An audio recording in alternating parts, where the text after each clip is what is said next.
good evening, and good evening.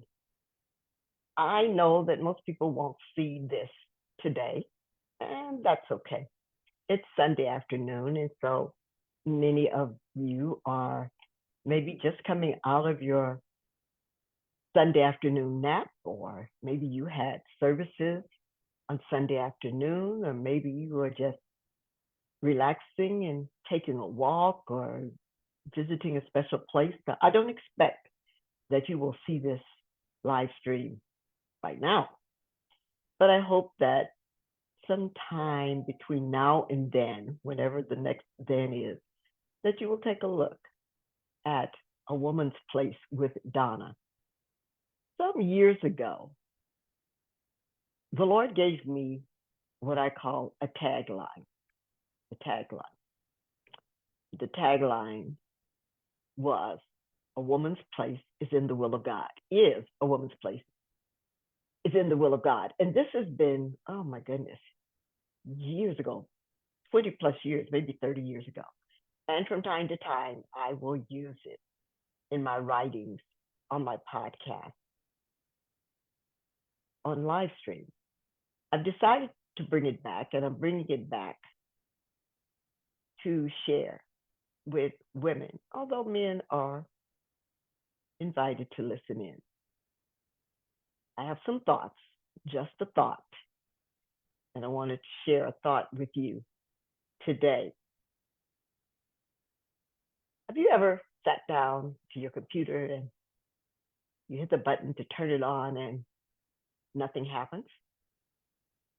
And you think, what's wrong? And you check all the connections. You check to make sure that it's connected to its cord, and you keep hitting at the button and nothing happens. And you're like, oh my goodness, what's going on with my computer? Has my battery died? Do I need a new computer? I cannot afford a new computer. And you're still just clicking away and plugging away and checking connections, and it still doesn't come on. Now you are at the panic. You're at the edge of panic.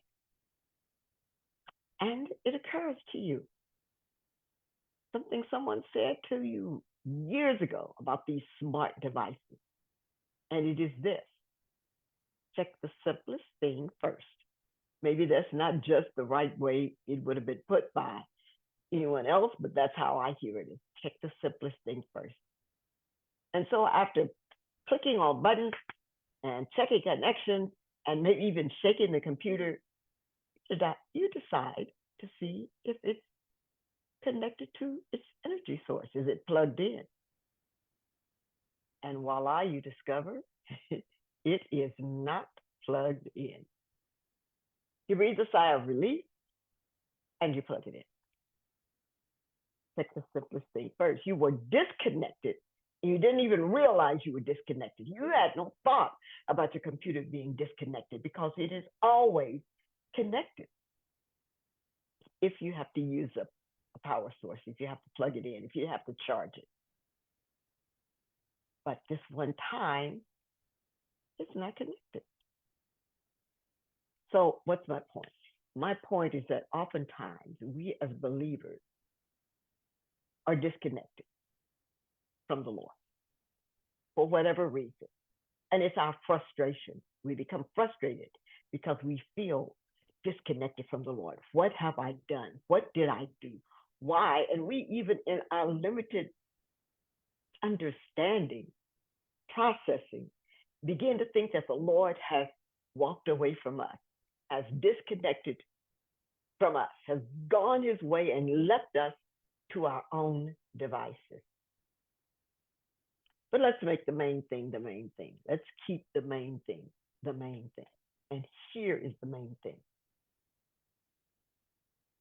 When I feel disconnected, when I'm frustrated, where is that connection I once felt, that interlocking, that being with the Lord? Where is that? What happened? What's going on? What's wrong? And then you begin to think. You begin to process. When was the last time you were consistent in prayer? Maybe I should do it this way. When was the last time I was consistent in prayer? Not just crisis praying, or praying when someone else asks me to pray, but on a regular basis. Do they still say on the regular? On a regular basis, spending time with the Lord in prayer, not just to ask, but to hear, not just a monologue, me to God, me to God, me to God, but a dialogue, me hearing from God as well. When was the last time I spent that kind of time in his presence? When was the last time I feasted on the word of God? Just sat down and just read it and just consumed it and just felt the satisfaction of taking it in and loving every word and spending time just reading that word, committing it to memory, taking chunks of it and digesting it. When's the last time I sat down and truly did an in-depth study away from some study that I may have at church or at school, but study on my own time where I sit down with a text and I move through it, I observe it, I interpret it, and then I apply it. I observe it. What is the text saying? Who is the text talking to? Context. Who's the audience? What's the message? All of that. Maybe some historical research. So I observe it, I pay attention to it. And then I interpret it. What is the message for me in this? Is there a message for me in this? Because now I'm digging a little bit deeper. I've already observed the text in its context. Is this? Who is this? I'm investigating it. Actually, I'm investigating. And then I interpret it. What's the message here? Is this message for me? And then I apply it if that message is for me. So when I'm feeling disconnected, when I'm frustrated, my fear is that God has walked away from me. No, no, no. You have to step back and take a look at your habits. I have to step back, take a look at my habits. And the word for me is consistency.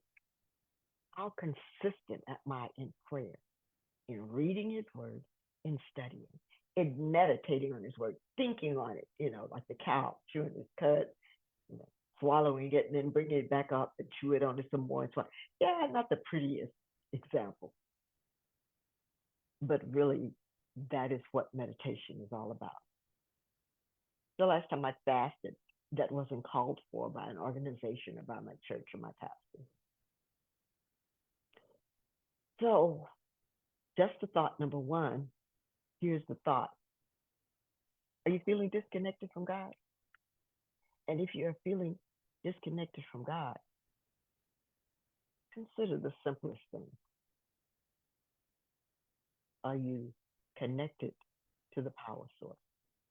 Through prayer, through the reading of his word, through the study of his word, through the meditation of his word. We're told, draw nigh to God and he will draw nigh to you. Draw near to God and he will draw near to you. How close am I to God? How close are you to God? Just a thought on a Sunday evening.